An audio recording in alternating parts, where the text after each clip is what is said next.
Hi guys, I hope you guys are having an amazing day. In today's video, I'll be talking about different possible bunny interactions and behaviors that you'll experience when bonding your bunnies and giving them bunny dates.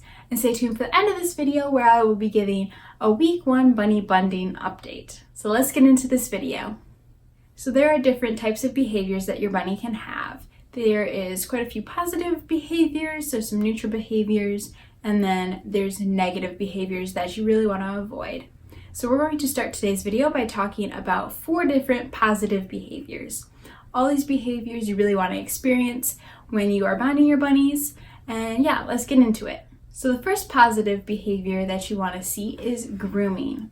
When a bunny is grooming themselves, and there's another bunny present, they're trying to become presentable to the other bunny, they're showing interest in the other bunny, and they're just wanting to look good. Now, if they are grooming each other, this is the most important positive behavior there is.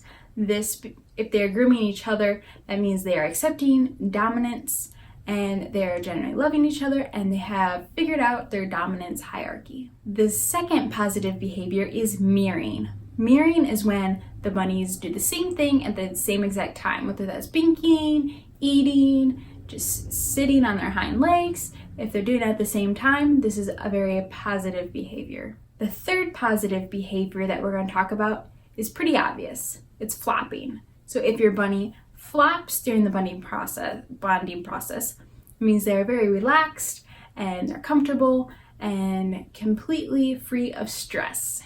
Now the fourth positive behavior is again an obvious one, and that is binkying. When a bunny binkies, that means they're full of excitement and joy. And if this happens on a bunny date and when they're close to each other, that just means they're absolutely excited and happy to be together.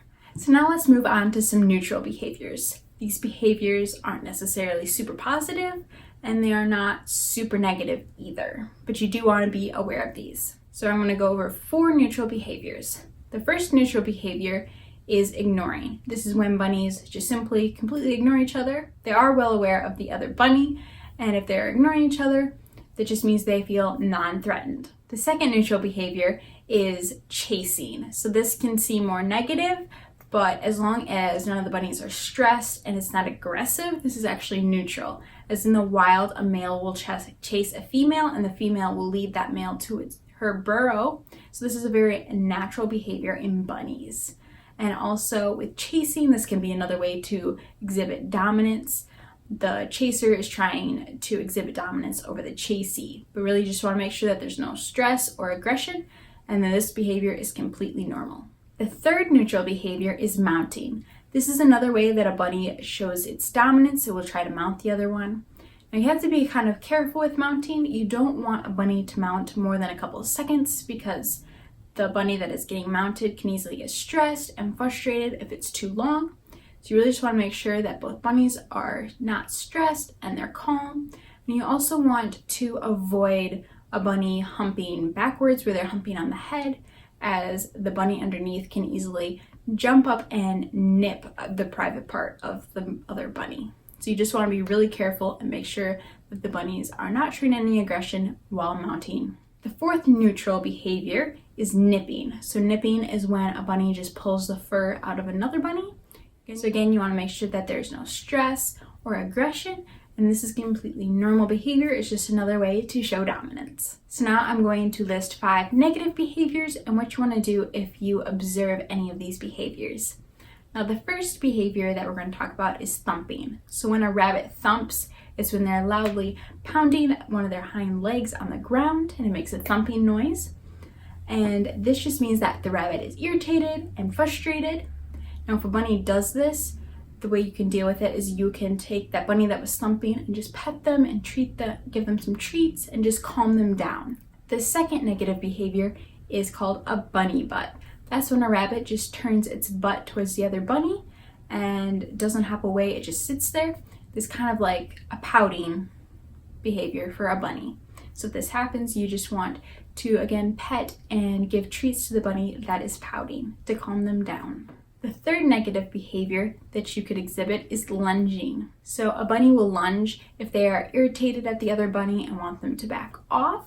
And if you see a bunny preparing to lunge, this is when you want to again give them pets and give them some treats and just calm them down. And you can observe that a bunny is about to lunge as their ears will be back and their tail will be upright and they'll be ready to pounce.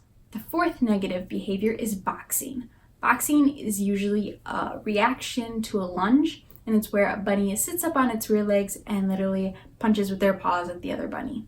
So you really want to avoid this behavior, and if this happens, you want to separate the bunnies, calm them down, as they are clearly frustrated at each other. And if they are doing lunging and boxing, this might be a good time to just end the date. They're clearly frustrated at each other, grumpy, and it would be just a good time to end your bunny date and resume the next day. Now, the fifth negative behavior is something you definitely don't want to happen when you are bonding rabbits, but it could easily happen. And this is fighting, which is also referred to as a bunny tornado, as the bunnies will go in a tight circle and chase each other and try to bite each other's tails. If this happens, you immediately want to separate them and you want to end that date. And you probably want to give your bunny dating about a week break just so they calm down and they're not holding any grudges and they just release all their stress and they kind of forget about the past, and then you can move on with your bunny dating.